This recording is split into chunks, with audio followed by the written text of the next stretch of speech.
castelo forte é o nosso Deus. Muito bem, meus irmãos. Nós vamos então começar o nosso estudo nesta noite, retomando o tema da existência dos anjos, não é? É o que nós estamos estudando. Os anjos, como eles existem, quem são eles, a hierarquia e o porquê eles foram criados. E eu gostaria então de iniciar fazendo novamente a leitura com os irmãos desta pergunta e da resposta 16 do Catecismo Maior. Vamos ler juntos então? Como criou Deus os anjos? Deus criou todos os anjos como espíritos imortais, santos, poderosos e excelentes em conhecimento, para executarem os seus mandamentos e louvarem o seu nome, todavia sujeitos à mudança. Ok, então nós já vimos na semana passada algumas dessas características que são apontadas ali, né? Então a imortalidade, a santidade, o poder e também a excelência em conhecimento. Nós fizemos um breve resumo e hoje eu gostaria então de tratar com os irmãos, seguindo mais uma vez o roteiro aqui que é apresentado pelo pastor Joel Bick, sobre a terminologia bíblica que é usada para anjos na Bíblia. Nós começamos a ver isso também no estudo passado, mas hoje nós vamos concluir essa parte. E vamos também ver a natureza dos anjos. E vamos retomar exatamente estes aspectos que são mencionados ali. O Espírito de Deus, né? Anjos são espíritos de Deus, são servos de Deus. Anjos são o exército de Deus. E os anjos são criaturas de Deus. E finalmente nós vamos ver a razão pela qual eles foram criados, né? Ou as obras dos anjos, ok? Então, para começar, meus irmãos, a gente se lembra, como eu disse no estudo passado, que a palavra anjo, ela também é a palavra hebraica, né, que é traduzida como mensageiro. E nós vimos, inclusive, alguns textos bíblicos que apontavam exatamente para essa terminologia. Os anjos são os mensageiros, aqueles que levam a mensagem de Deus. Então, quando aparece na Bíblia, por exemplo, né, lá em Apocalipse, ao anjo da igreja escreve, ali a palavra que está em grego, a palavra angelos, é uma palavra que representa anjo, né, que traduz como anjo, e que significa mensageiro. Então, por que isso? Porque todo anjo que aparece na Bíblia, ele vinha para trazer algum tipo de mensagem. De fato, era um mensageiro da palavra de Deus, não é? Um mensageiro que trazia ou que comunicava a verdade de Deus. Um segundo termo que é utilizado, que é talvez um dos mais conhecidos deles, né, é o termo querubim, querube no hebraico, querubins, né, como aparecem também nas Escrituras. E esses querubins, eles são identificados na Bíblia como aqueles anjos que guardavam o paraíso depois da queda. Então eu vou convidar os irmãos para a gente abrir exatamente nesse texto de Gênesis capítulo 3, versículo 24. É a primeira vez que aparece aqui esta referência, né, ao anjo como um guarda do paraíso. Gênesis capítulo 3, versículo 24. Vamos ler juntos. E expulso o homem, colocou querubins ao oriente do jardim do Éden. Aí até aí tá bom, né? Então, aqui a gente vê então a expressão querubins, representando aqui aqueles guardas, né? O final do versículo diz, para guardar o caminho da árvore da vida. Existem outras referências também, por exemplo, Êxodo 25, 20.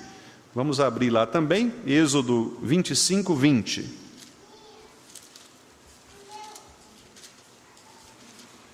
Êxodo 25, 20.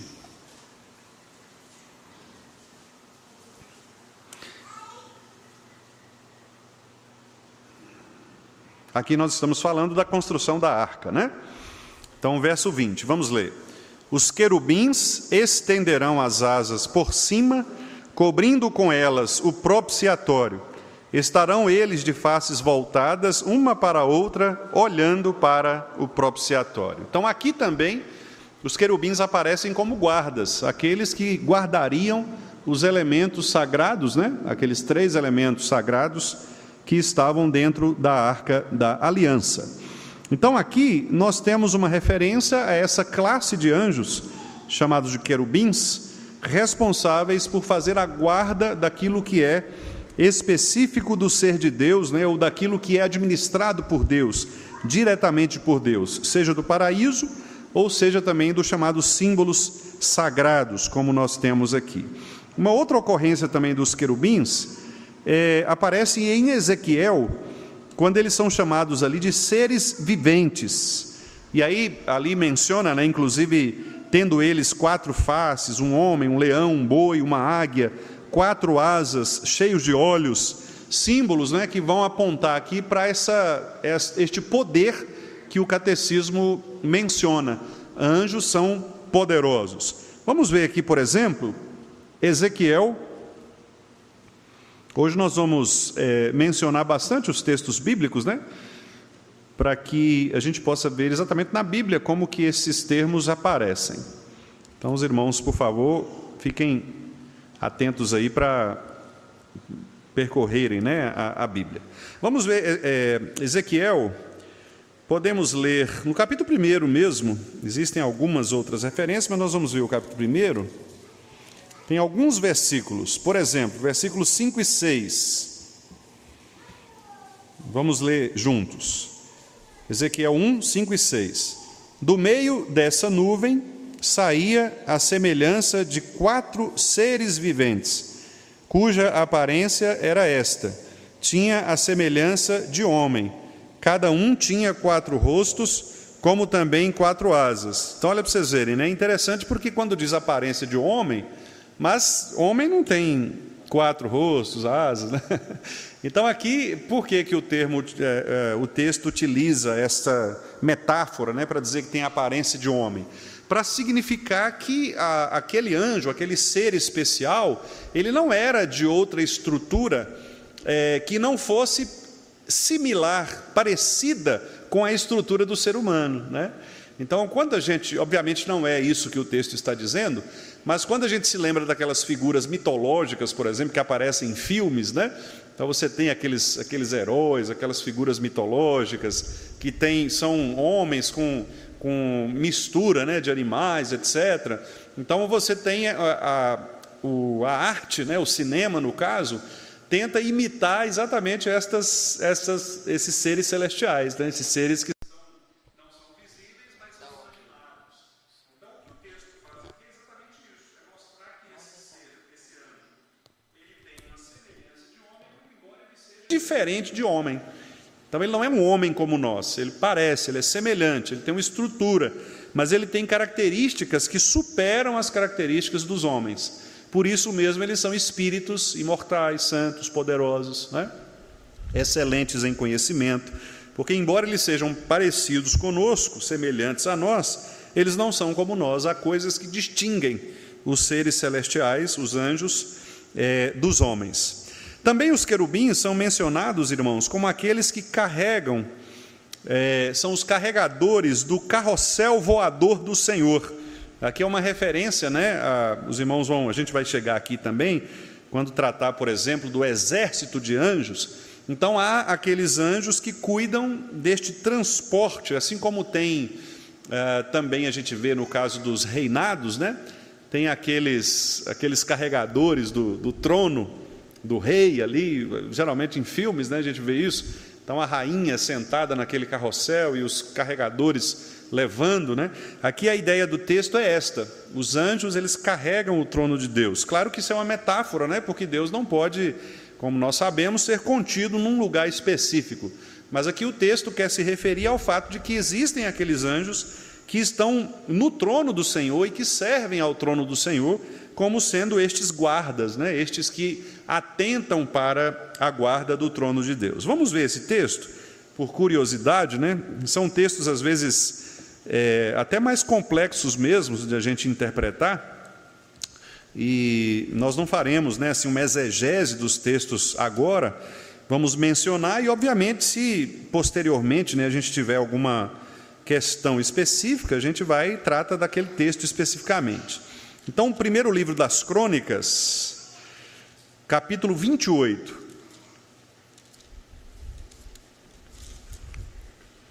Primeiro livro das Crônicas, capítulo 28, 18. Vamos ler juntos aí. Primeiro Crônicas 28, 18. Leiamos. O peso do ouro refinado para o altar do incenso, como também, segundo a planta, o outro para o carro dos querubins, que haviam de estender as asas e cobrir a arca da aliança do Senhor. Então aqui a referência àqueles querubins que foram construídos, né, como nós vimos, mas também representando aqueles que estendem ou que carregam, né, que estendem as suas mãos, como aqueles que guardam o trono do Senhor, que guardam as coisas sagradas. Nós sabemos que a arca ela é só um símbolo, né? Então ela não tem um poder em si. Nenhum elemento sagrado, né, tinha poder em si, porque senão Deus estaria criando ali amuletos, né, coisas que... E não era essa a intenção, né? A intenção dos objetos sagrados era fazer uma referência ao poder de Deus, né? Então a arca não era poderosa em si, mas ela representava o poder de Deus. Como hoje, por exemplo, nós temos os elementos sagrados, né, que são os elementos da ceia e o batismo, que são os dois sacramentos que permanecem instituídos, né, na nova aliança. Mas é óbvio que a água que nós usamos no batismo, ela é a água da copasa mesmo, né? Quando muito, mineral, né? Mas é água, não tem nenhum poder místico, mágico ali, de você jogar na pessoa. É água, assim como o pão é pão e o vinho é vinho, né? Ou suco de uva. São elementos naturais, são elementos comuns. Mas quando eles assumem no contexto de culto, então eles passam a representar elementos espiritualmente carregados com o signo, né, o significado daquilo que representa o poder de Deus. Então a arca não tinha poder nela mesma, mas ela representava naturalmente o poder do próprio Deus. Por isso que Deus, na instituição da arca, né, na construção da arca, ele elaborou cada detalhe, né? Olha, você vai fazer assim, com tal material, de tal comprimento, vai colocar isso, isso, isso lá dentro, né? Por quê? Porque Deus, como sendo um Senhor ordeiro, né, e absolutamente detalhista nestas questões todas, ele ordenou que tudo fosse feito conforme a sua medição. E os anjos, portanto, eram os assistentes de Deus, os querubins, né, os assistentes de Deus que deveriam controlar esta construção, né, vigiar, manter esta construção dos objetos sagrados de acordo com o desígnio do Senhor. Então a gente vai sempre ver, irmãos, querubins na Bíblia sendo mencionado com esta função de guardas do tabernáculo, guardas do trono de Deus, guarda do paraíso, guarda dos símbolos sagrados, assistentes da glória de Deus, ou seja, os guardas da glória de Deus. Então os querubins vão aparecer como aqueles que não permitem que a glória de Deus seja assaltada, seja adulterada, né? Então sempre aparece como aqueles vigilantes, né? São os anjos que guardam. Então os irmãos gravem esta semelhança, né? Os querubins são os anjos que guardam aquilo que se refere a Deus, tá? Então toda vez que aparecer, geralmente vai estar apontando para esse grupo de anjo poderoso que tem então esta autoridade dada por Deus para guardar as coisas sagradas, né? Seja o trono, seja o paraíso, sejam os objetos, seja o próprio povo de Deus, aquilo que se refere, quando a Bíblia fala do trono de Deus, né, que se refere aos céus. Então os irmãos vão sempre perceber ali a presença desses chamados querubins. Muito bem, uma outra classe, né, são os chamados serafins, e aí o termo hebraico é serafim mesmo, né? Não dá nem para a gente confundir o termo hebraico, né? O querube é o querubim, e serafim é serafim mesmo, né? Não é serafim, é serafim, né? E está em Isaías, capítulo 6, esse é um texto muito conhecido nosso, geralmente alguns irmãos utilizam para dizer que a liturgia do culto tem que seguir esta ordem que está em Isaías, o que não tem nada a ver, né, com isso. O texto não fala sobre uma ordem de culto, embora a ordem seja boa. Não estou dizendo que a ordem não seja boa, só estou dizendo que ela não pode ser usada como argumento para dizer que a ordem tem que ser sempre assim, né? Porque aqui foi uma experiência muito específica de Isaías, e obviamente, né, também pode ser a nossa experiência quando nós estamos diante do Senhor. Mas então, aqui fala sobre serafins, versículos 2 e 6. Vamos ler aí? É Isaías 6, 2 e 6. Vamos ler o 2. Serafins estavam por cima dele, cada um tinha 6 asas, com 2 cobria o rosto, com 2 cobria os seus pés, e com 2 voava. E o 6. Então um dos serafins voou para mim, trazendo na mão uma brasa viva que tirara do altar com uma tenaz. Está vendo? Então aqui aparece essa segunda classe, né? Que já não são os querubins, os querube, mas são agora serafins. Então esses serafins, segundo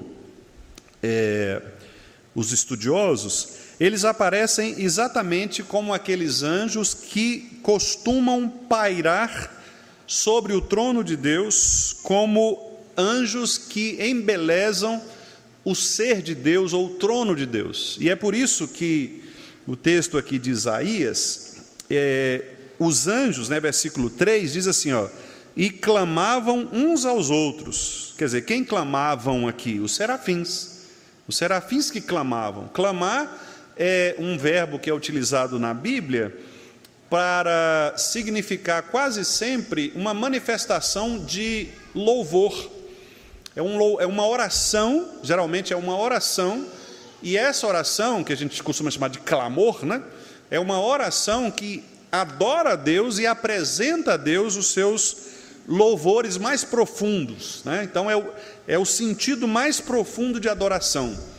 Geralmente a gente tem na cabeça, né, que clamor é quando a gente vai pedir alguma coisa, né?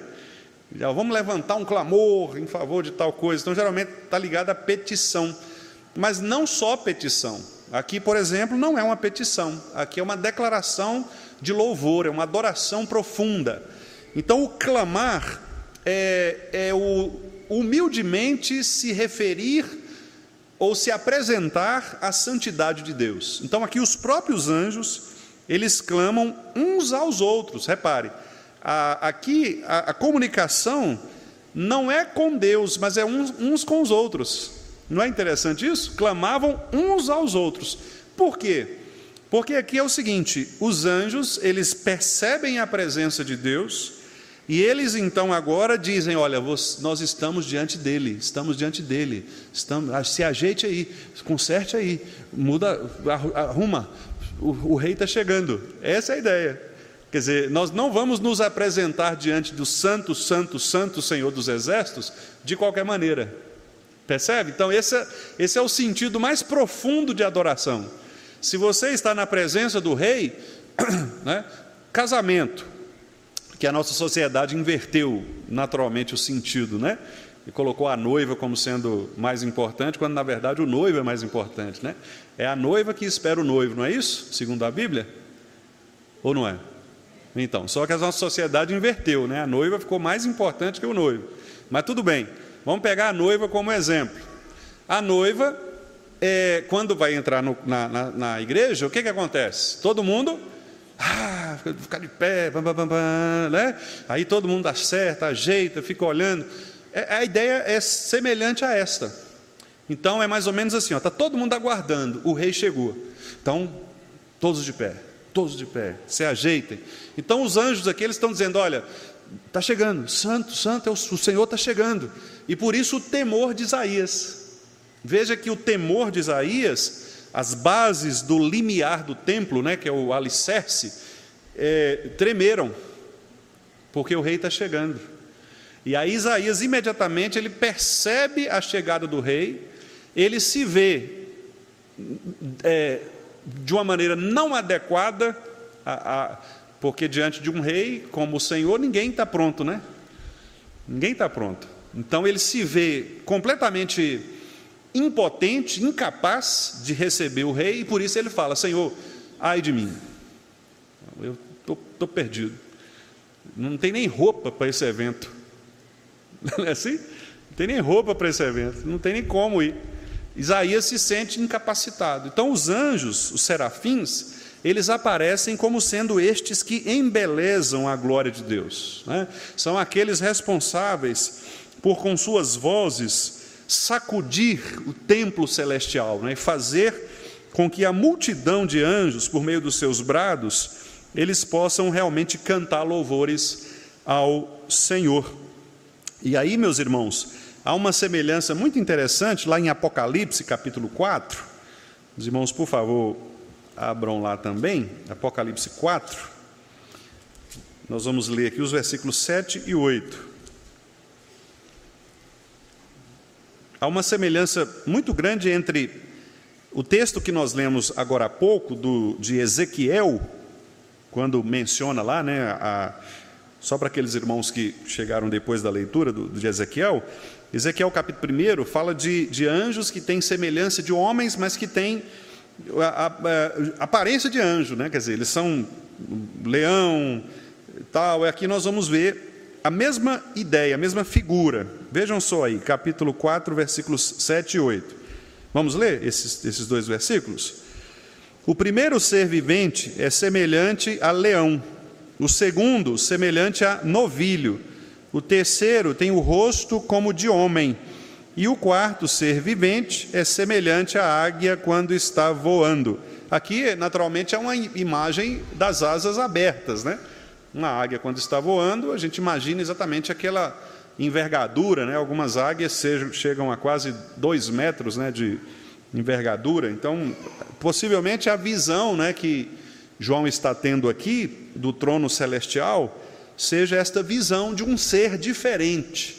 Então, quando ele diz aqui como um leão, como um novilho, não é que ele era um leão ou que ele era um novilho, mas ele descreve com aquelas figuras que ele tinha para comparar.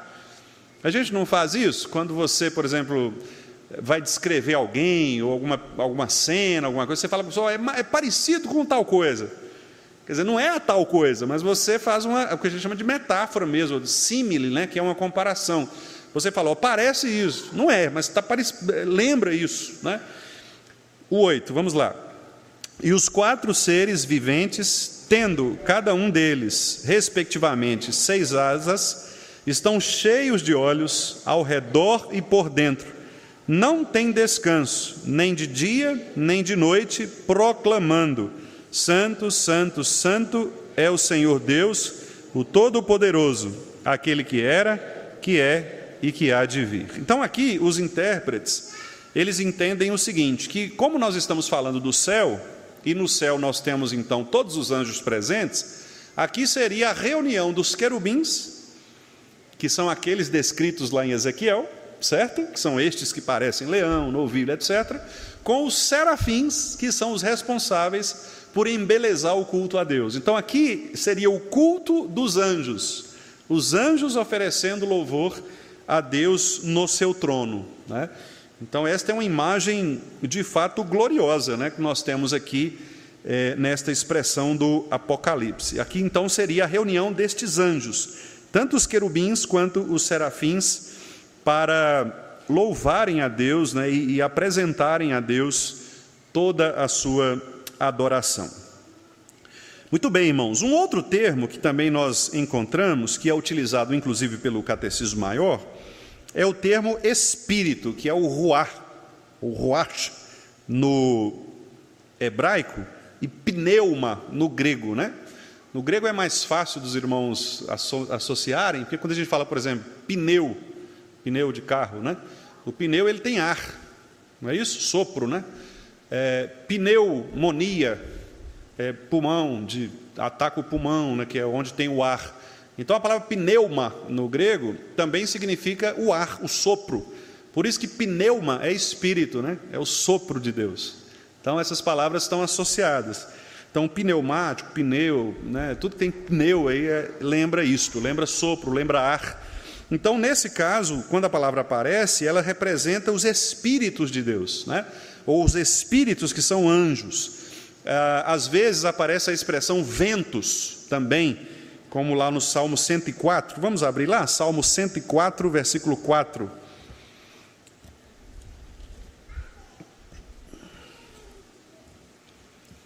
Salmo 104, 4. Um texto poético também, né? Como toda poesia, nós temos que ler como poesia, né? Ou seja, não é literal. Isso aqui não é uma representação literal, é uma representação metafórica, né? Vamos ver? 104, 4. Vamos ler juntos. Fazes a teus anjos ventos, e a teus ministros labaredas de fogo. Está vendo? Então aqui, anjos são chamados de ventos, ou seja, espíritos, exatamente porque eles não têm matéria, né? Não é um corpo físico, eles são como um vento mesmo. A gente se lembra aqui de Jesus, né? Quando ele conversa com Nicodemos, e ele diz, o Espírito sopra onde quer, não é isso? É como um vento. E é assim mesmo, a ideia de um vento, de um movimento espiritual. Ministros aqui é uma referência a anjos também. Nesse texto do Salmo 104, 4, irmãos, acontece uma ordem que é muito comum na poesia, que a gente chama tecnicamente de paralelismo. O que é isso? São duas frases colocadas uma debaixo da outra, paralelo. Certo? O termo, geralmente são dois termos na primeira frase. Aqui, ó, anjos, ventos. Está vendo? São dois substantivos. Embaixo você também vai ter dois substantivos, ministros e labaredas de fogo. Duas expressões. Então, quer dizer, anjos combina com ministros e ventos combina com labareda de fogo. Certo? Então o versículo, na verdade, está falando da mesma coisa, não são dois seres diferentes. É o mesmo ser, mas caracterizado, designado de modos diferentes. Então os anjos aqui, eles são tratados pelo salmista como sendo os ministros de Deus. Por isso que, repito, né, lá no Apocalipse, quando Jesus escreve as igrejas, ele fala, o anjo da igreja de Éfeso, por exemplo, escrevo.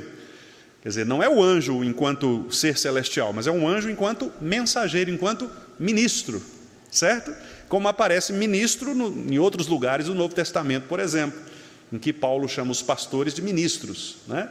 E esses ministros, no caso aqui os anjos, eles são ventos porque são espirituais, mas eles são também fogo porque eles são puros, santos. Eles são labaredas de fogo porque eles são também santos, não é? Eles chegam e eles não se contaminam, porque fogo no Antigo Testamento, principalmente, representa purificação, né? Por isso a brasa que tocou Isaías era uma brasa de fogo, tirou do altar que estava incendiado, né? Tirou com uma tenaz, que é como se fosse uma mãozinha, né? um pegador. Então você pega a brasa e encosta. Certo? Por que fogo? Porque o fogo purifica. O fogo é sempre sinônimo de juízo, de purificação. Por isso que o Novo Testamento diz que nós somos batizados com água e fogo. Quer dizer, o fogo é o juízo, o fogo é o que nos purifica, né? Então, o fogo ali não tem a ver com fogo de pular, né? Sapatinho de fogo, aquele negócio não tem nada a ver com isso. Fogo ali é juízo, é purificação, né? E a água é a lavagem mesmo, a lavagem do espírito. Todos esses termos são metafóricos, né? Porque é óbvio que você não vai pegar aquele negócio de circo, né? Uma tocha, e na hora do batismo você pôr fogo na pessoa, né? Porque senão eu teria que fazer isso. Não é assim? Tem que batizar com fogo. Beleza, então vamos batizar com fogo, vamos pegar uma fogueira. Por que ninguém faz isso? Porque ninguém é doido de fazer isso. A água tudo bem, né? A água a pessoa mergulha, mas o fogo ninguém quer pular no fogo, né? Porque são metáforas, tanto a água quanto o fogo. Por isso que nós, presbiterianos, por exemplo, não nos importamos com a quantidade de água. Para nós, uma gota de água resolve, porque não é a água que vai limpar. Não é se você joga um pouquinho de água na cabeça ou se você mergulha no rio. Para Deus, tanto faz. Nós, presbiterianos, aceitamos o batismo por imersão, né? Se vem um irmão que foi batizado na igreja batista, por exemplo, que foi batizado nas águas, e ele chega e diz: olha, pastor, fui batizado nas águas, louvado seja Deus, não tem problema, nós não vamos pedir para você rebatizar, porque nós entendemos que não é a quantidade de água. Então por que vocês não mergulham na água? Porque nós entendemos que o texto bíblico diz a aspersão do Espírito. A aspersão é jogar um pouco de água na cabeça, não precisa ser mergulhar, né? Então, é por isso, porque a gente entende que são símbolos, e os símbolos não precisam ser interpretados, como é o caso aqui, literalmente. Então, os anjos são ventos, por quê? Porque eles são espirituais, não são matéria. E são labaredas de fogo, por quê? Porque eles são anjos que julgam, ou que purificam os ambientes onde eles estão, como nós acabamos de ver lá em Isaías, né? Na visão maravilhosa que o profeta Isaías teve. Vamos ver aqui ainda no Salmo 104, olha o versículo 29. 29. A palavra que aparece aqui no versículo 29, que é se lhes cortas a respiração, essa palavra que aparece também é uma palavra que representa essa mesma relação com o versículo 4, são sinônimas. A respiração aqui é o vento, né? Então é a vida, por isso que os seres são chamados seres viventes, alma vivente, certo? Porque tem a ver com a vida, com esse sopro do Espírito, né? Com o ruar que é dado por Deus aos seres viventes. Vamos ver João 4:24. Esse aqui é um texto que, acredito eu, 99% sabe de cor, né? Sabem de cor. João 4:24. Na hora que os irmãos lerem, os irmãos vão se lembrar.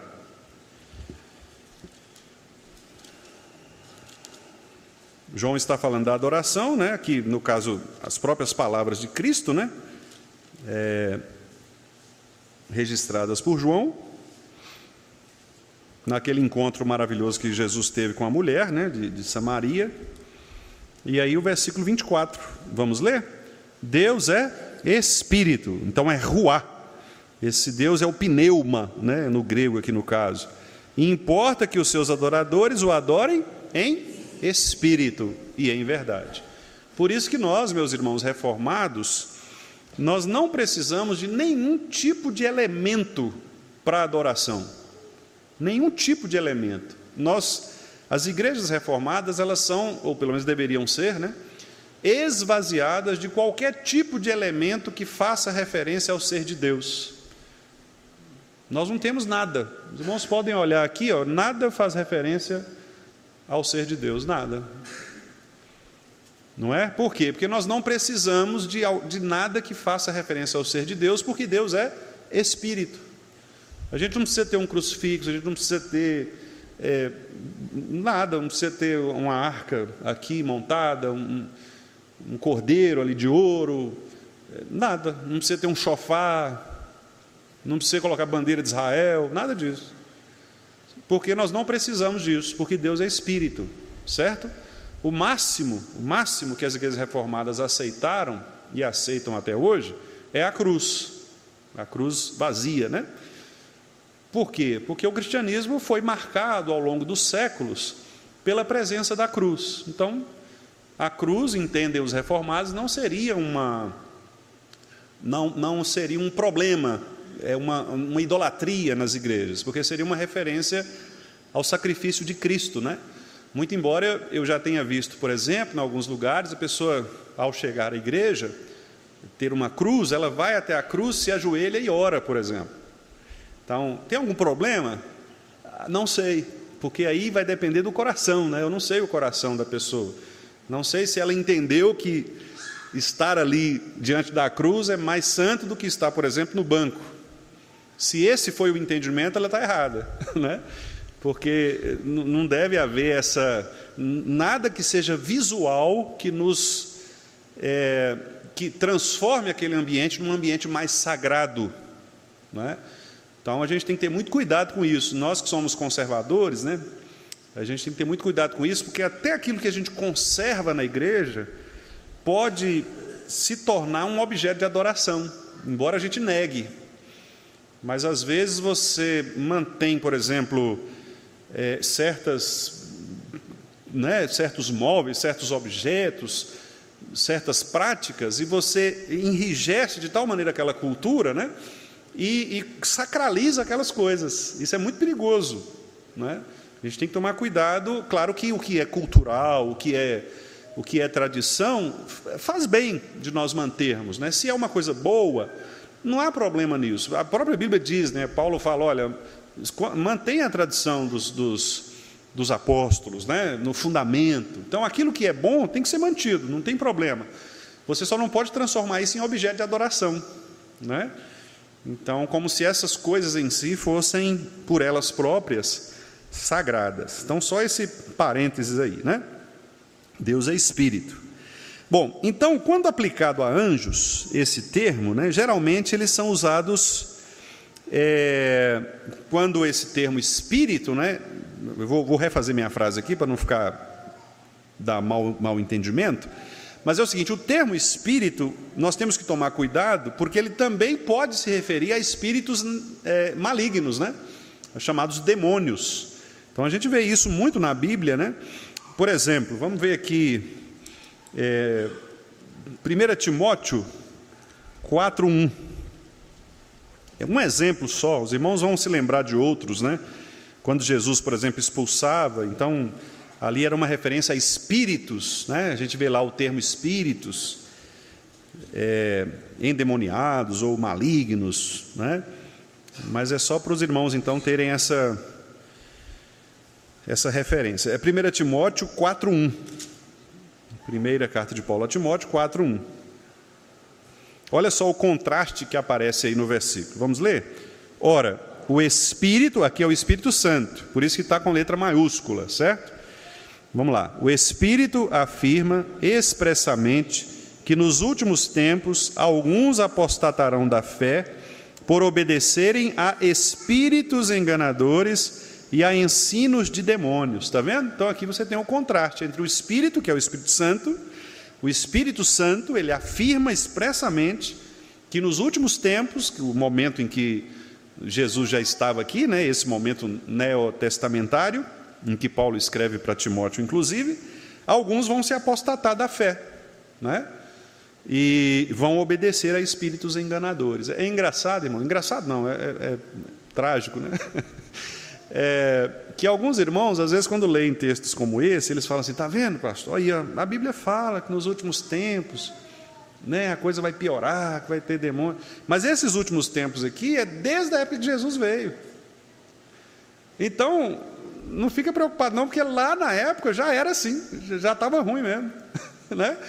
Desde aquela época. Então, não é hoje que as coisas pioraram, não. Eu acho que até melhorou. Se a gente for pensar, porque é o seguinte, hoje nós temos mais possibilidade de pregar o Evangelho, por exemplo, né? Nós temos uma capacidade maior de alcançar pessoas, né? Quer dizer, hoje a coisa está bem melhor do que antes. Antes, vamos pegar um exemplo. O camarada chegava numa falsa doutrina, numa cidade, até o apóstolo saber que o fulano levou uma falsa doutrina lá para corrigir, imagina quanto tempo levava isso. Hoje não. Hoje o camarada transmite pelo Instagram, faz uma live, a gente já está vendo o que ele está fazendo lá. Pronto, já resolve. Alguns, né, resolve já na hora. Outros não.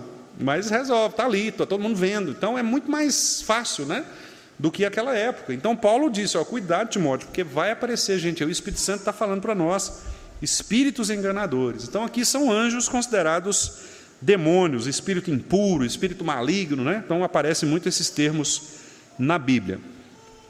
Bom, os anjos também são chamados de chamas de fogo ou relâmpagos.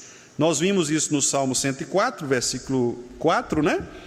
E associado a isso, aqui o texto que eu estou seguindo, o pastor Joel Bick diz assim, o termo traduzido como serafim parece também estar relacionado ao verbo queimar. E é interessante, porque o serafim em hebraico é o verbo saraf, em hebraico, que significa queimar, né? E aí ele menciona aqui o seguinte, é possível sugerir uma comparação com fogo ou raio, não é? O raio que vem como juízo de Deus. Os seres angélicos, em outros lugares, aparecem como carros e cavalos de fogo. Aqui tem um texto que nós vamos ler emblemático, os irmãos vão se lembrar também, lá de 2 Reis, né? e eles acompanham a glória de Deus numa nuvem de tempestade com relâmpagos. Vamos ver essas duas menções? Então, segundo Reis, segundo livro dos Reis,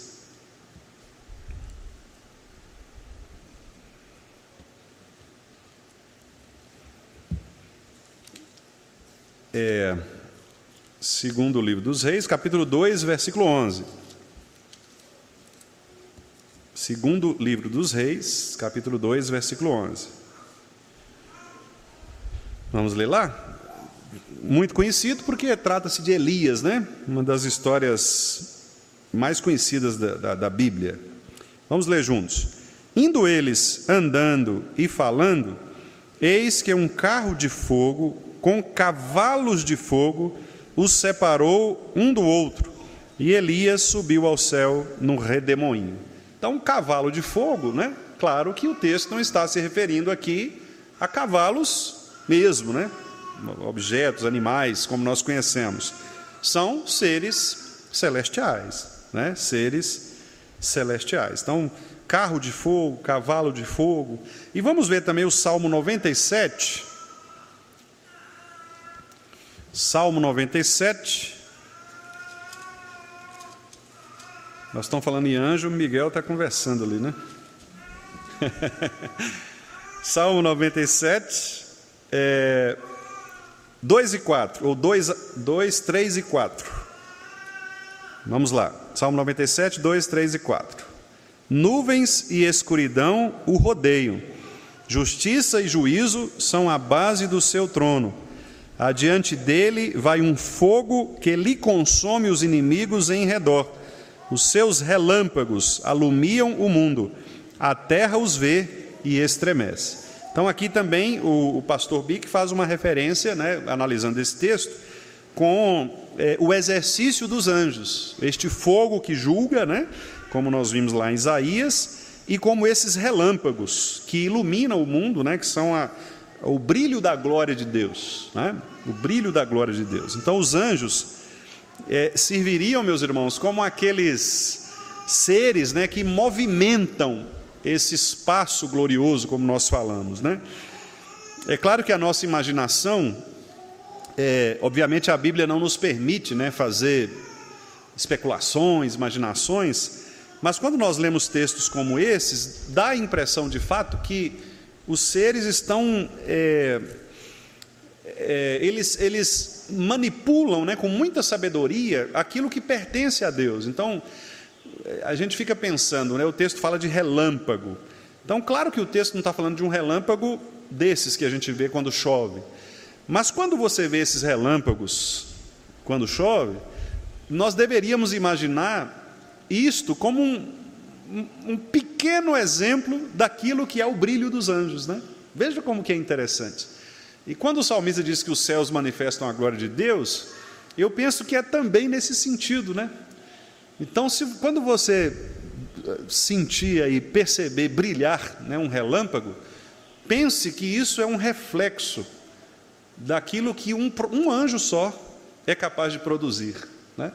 Então, imagine a glória que as Escrituras apontam para esses seres celestiais. Outro termo, irmãos, para a gente caminhar para a finalização, nós vamos ver mais dois, pelo menos, é o termo filhos de Deus. A expressão filhos de Deus, né, ela também pode se referir a anjos.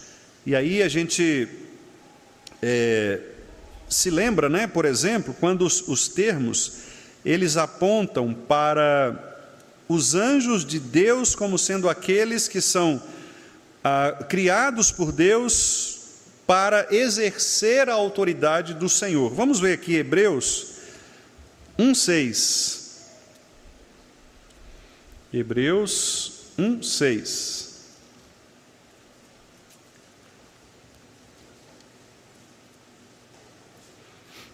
Os anjos, né? Como nós vimos aqui, também citamos esse texto, né, semana passada. Vamos ler juntos aqui. E novamente, ao introduzir o primogênito no mundo, diz: e todos os anjos de Deus o adorem. Então aqui, por que a gente pode considerar como filhos de Deus? Porque repare que o escritor aos Hebreus, ele usa para Jesus Cristo a expressão primogênito. Então primogênito é aquele que nasceu primeiro, né? Então os anjos, eles vêm como sendo também filhos de Deus, certo? Então essa é a ideia do texto, né? Os anjos também são filhos de Deus, porque eles sucedem àquele que é o primogênito, aquele que é Jesus Cristo.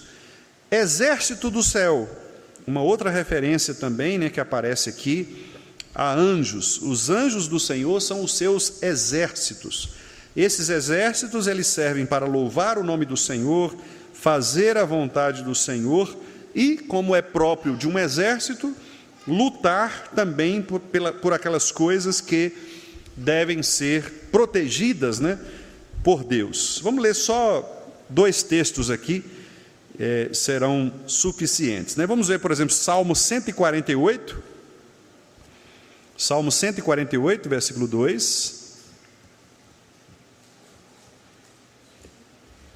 Salmo 148, versículo 2.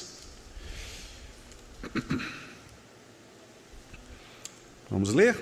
Louvai-o todos os seus anjos, louvai-o todas as suas legiões celestes. Está vendo?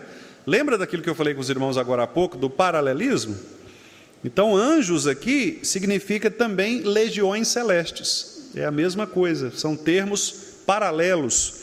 Então, aqui o Salmo quer dizer que os anjos, eles são do exército do Senhor, né? Legiões são exércitos. Era um termo muito utilizado para exércitos, especialmente para os exércitos romanos, né? Então, a legião era aquele grupo de homens, né, que geralmente fazia parte de um determinado povoado, né, de uma determinada região, né? E eles então eram responsáveis pela segurança, né, pela proteção daquela determinada região. Então, eles são os chamados seres, melhor dizendo, a legião celestial. Lembra quando Jesus expulsa, né, os demônios e depois vai para os porcos? Lá Jesus fala, legião, o demônio diz, né, legião é o meu nome. Por quê? Porque são muitos, né? Ali é a referência, então legião representa um grupo de soldados, né? No caso ali eram anjos impuros, né? Imundos, chamados também de demônios. Eu disse que falaria de 2, mas falarei de uma última, terceira, que é importante, porque Paulo menciona estes chamados principados e potestades. É um termo que a gente lê em Paulo, né? E alguns estudiosos, eles acham que esses termos eles se referem a autoridades humanas, né? Então seriam, por exemplo, principados, né, que seriam príncipes humanos, e potestades, que vem de poder, né, de potestas no latim, né, do grego também similar, que é de poderoso, né, ou seja, é aquele que governa, é um tipo de um déspota, né, de um rei mesmo, poderoso.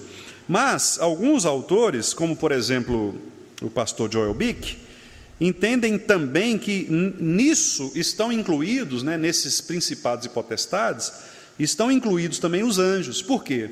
Porque Paulo inclui nessa lista aquilo que ele chama de seres invisíveis. Por exemplo, lá em Colossenses, vamos ver lá, Colossenses 1:16. E também Efésios 3:10. Nós vamos ver esses 2 textos. Primeiro Colossenses 1:16. Aqui ele está falando de Cristo, né? Versículo 15. Cristo é a imagem do Deus invisível, ele é o primogênito de toda a criação. Por que ele é o primogênito? Porque tudo foi criado a partir dele, né? João capítulo 1. Sem ele nada do que foi feito se fez. E aí vem o versículo 16, vamos ler? Pois nele, né, que é em Cristo, foram criadas todas as coisas nos céus e sobre a terra, as visíveis e as invisíveis, sejam tronos, sejam soberanias, quer principados, quer potestades. Tudo foi criado por meio dele e para ele. Está vendo? Então aqui, alguns intérpretes, como o pastor Joel Bick, por exemplo, entende que quando o texto de Paulo diz visíveis e invisíveis, nesse invisíveis aí estão também incluídos, por exemplo, os anjos. Então, ou seja, seriam aqui o trono de Deus, que é invisível, as soberanias angelicais, que são invisíveis, os principados angelicais, as potestades, né, que são potestades espirituais, celestiais. Então aqui estariam incluídas também, além das coisas visíveis, aquelas também invisíveis. Então não só a soberania, por exemplo, de um país como a China. A China tem uma soberania, né, hoje, por exemplo, no mundo. Os Estados Unidos têm uma soberania. Não só essas soberanias a quem Paulo se refere, mas as soberanias espirituais também, aquelas que são invisíveis, né, estão incluídas também. E Efésios 3:10, que também nos ajuda nesse mesmo raciocínio. Efésios 3:10. Vamos ler. Para que, é isso mesmo, vamos lá. Para que, pela igreja, a multiforme sabedoria de Deus se torne conhecida agora dos principados e potestades, olha só, nos lugares celestiais, está vendo? Então, onde é que a igreja será conhecida? Será conhecida nos lugares celestiais pelos principados e potestades. Então, por esse entendimento, né, os autores estes, como por exemplo o pastor Bick, entendem que aqui é uma referência também aos seres angelicais. Então eles são poderosos, por isso eles habitam um mundo que é um mundo celeste, né, um mundo diferente do nosso mundo. Eles não são suscetíveis, embora sejam sujeitos à mudança, né, como nós vimos ali, eles são mais resistentes do que nós, então por isso mesmo nós temos essa ideia, né, de que aqueles que caíram e que se tornaram demônios, né, eles foram afastados e agora Deus tem o seu exército, que é o exército de anjos santos, puros, né, portanto, e por isso mesmo eles permanecerão até o fim, serão preservados, né, de cair, porque eles foram eleitos por Deus, ou criados por Deus, para não eleitos para a salvação, mas foram criados por Deus, né, escolhidos por Deus, para serem estes anjos de seu exército, né, ou pertencentes ao seu trono. E para finalizar, meus irmãos, fazer aqui uma referência, né, até o irmão Ronaldo, a gente falou sobre isso esses dias, a questão da menção de nomes, né? Então a gente tem algumas menções específicas, né, de anjos, como por exemplo o Gabriel e o Miguel, né? São anjos que são mencionados nas Escrituras. E por isso, a gente, em se tratando, né, do texto de Miguel, é um texto muito interessante, porque lá no texto de Daniel, no capítulo 10, versículo 13, vamos abrir lá para a nossa instrução nesse ponto, né? Profeta Daniel. Daniel, na minha opinião, é um dos livros mais difíceis de nós interpretarmos. Algumas pessoas têm dificuldades com o Apocalipse, mas eu particularmente acho Daniel mais difícil que o Apocalipse. É um texto profético, né? Assim como o Apocalipse, mas é um texto mais complicado, né? Até pela distância cultural, linguística, né? Porque Daniel está no Antigo Testamento, então você tem outra língua, outra cultura, né? Mas vamos ver aí, Daniel 10, 13. E aqui nesse texto, a gente tem então a referência nominal, né, ao anjo Miguel. Vamos ler? Daniel 10, 13. Mas o príncipe do reino da Pérsia me resistiu por 21 dias. Olha, porém Miguel, um dos primeiros príncipes, veio para ajudar-me, e eu obtive vitória sobre os reis da Pérsia. Então aqui é uma referência, né? Esse Miguel aqui, segundo os intérpretes, se refere exatamente a este primeiro dos príncipes, né? Ele não é o senhor de todos, não é, vamos dizer assim, não é o anjão, né, da turma, mas é aquele que escolhido por Deus para liderar, né? Tanto é que lá em Apocalipse também aparece aquele que chega, o texto chega a afirmar que é aquele que é como Deus, né? Então, assim, não no sentido de ser Deus, obviamente, mas no sentido de ter a liderança, né, sobre o exército de anjos. Gabriel aparece como sendo aquele que é o mensageiro, o comunicador, enquanto Miguel é aquele que é o guarda, aquele que é o que mantém, né, em ordem as coisas do Senhor. E deixe-me aqui, irmãos, eu tenho 3 minutinhos para completar 9 horas. Eu quero rapidamente dizer o seguinte: os anjos são espíritos de Deus, nós falamos sobre isso, Hebreus 1,14, né? Os anjos são servos de Deus, nós também falamos sobre isso. Os anjos, eles existem para ser ministros de Deus, né? Que é a palavra que nós costumeiramente usamos para nos referirmos, por exemplo, à liturgia, né? Eles são aqueles que nós chamamos de liturgos, ou aqueles que servem, aqueles servos oficiais, são os que oficiam, né? São os oficiais, aqueles que vêm, que fazem o ofício do culto a Deus, ou seja, o serviço a Deus. A Bíblia diz que eles são seres inteligentes, como o caso de Gabriel, por exemplo. Lá em Lucas 1,19, vamos abrir esse texto? O tempo está acabando, mas eu acho que é importante. Lucas 1,19, já que eu citei Miguel, né? Seria injusto com Gabriel se não o citasse também. Lucas 1,19. Vamos ler juntos? Lucas 1,19. Vamos lá. Respondeu-lhe o anjo: eu sou Gabriel, que assisto diante de Deus, e fui enviado para falar-te e trazer-te estas boas novas. Está vendo? Então, confirmando aquilo que eu disse, né? O mensageiro de Deus, aquele que assiste na presença de Deus, aquele que está próximo ao Senhor e que é o responsável pelos correios, né, de Deus. São afetuosos, a Bíblia diz isso também, né? Os anjos, eles são sempre aqueles que atribuem a Deus com afeto, júbilo, sinceridade. Então isso é importante, né? Por exemplo, nós temos alguns textos aqui, 1 de Pedro 1,12, Lucas 15,10 e outros textos, né? E esses servos de Deus também são, como já falei, exército de Deus. E aí a Bíblia se refere a esse exército de várias maneiras, né? Diz, por exemplo, a Bíblia fala muitos anjos, como está em Daniel 7,10. A Bíblia fala de legiões de anjos, como Mateus 26,53. Fala de miríades, né, que são milhares, a palavra significa milhares, também se referindo aos anjos, né? Esse exército é um exército organizado, como a gente viu no caso de Miguel, por exemplo, que era o primeiro dos príncipes.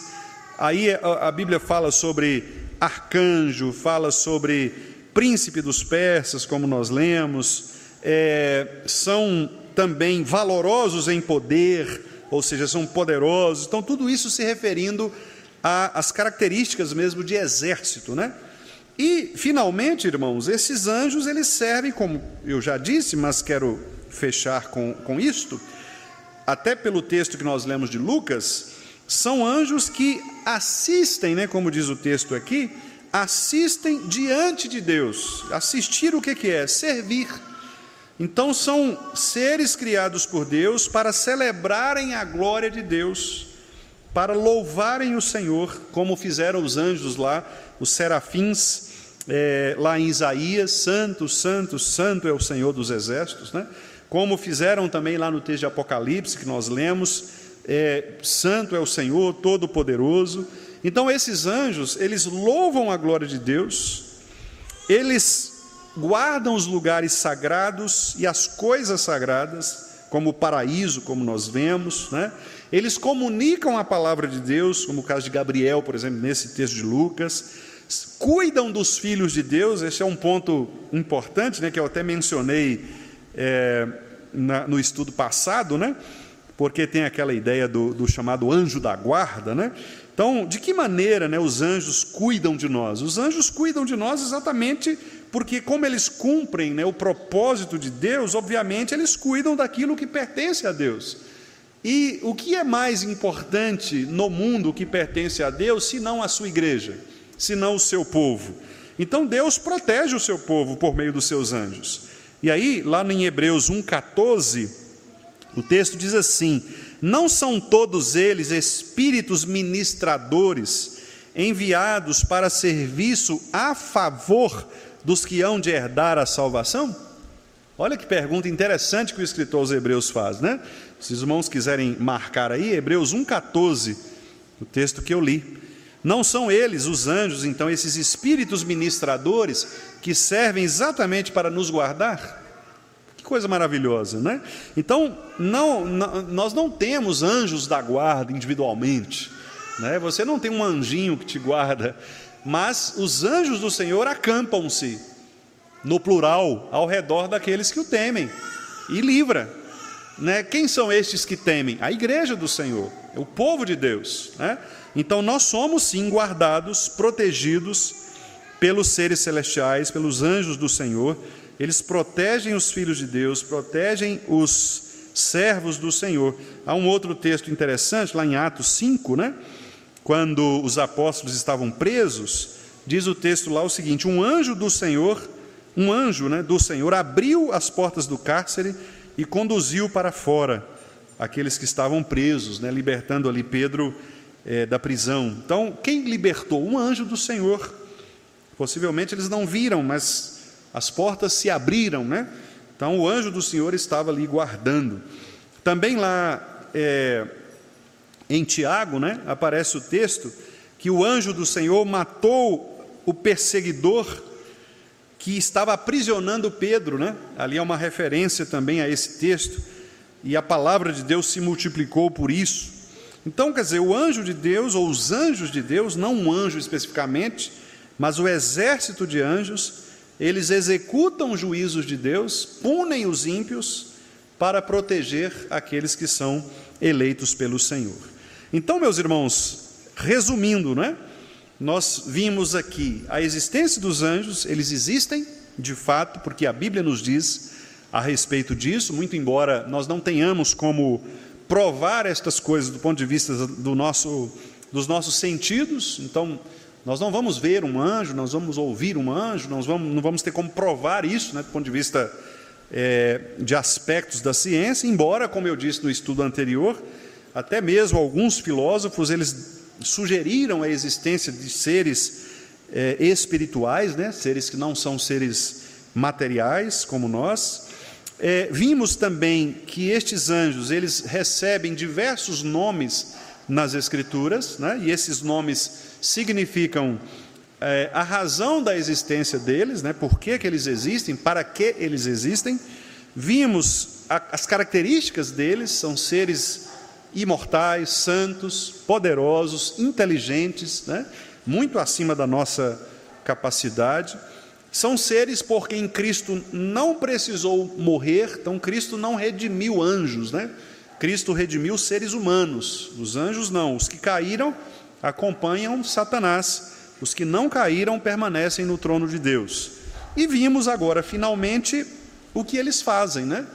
É o exército de Deus que visa glorificar a Deus com as suas ações, levar a mensagem de Deus, serem mensageiros, e, finalmente, talvez aquilo que mais nos afete, né?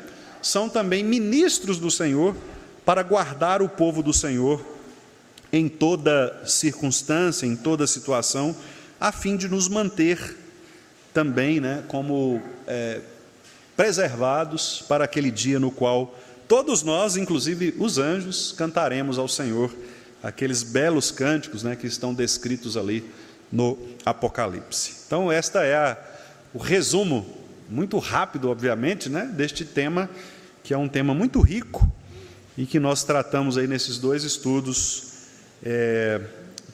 a respeito da pergunta 16, né, do Catecismo Maior da criação dos anjos.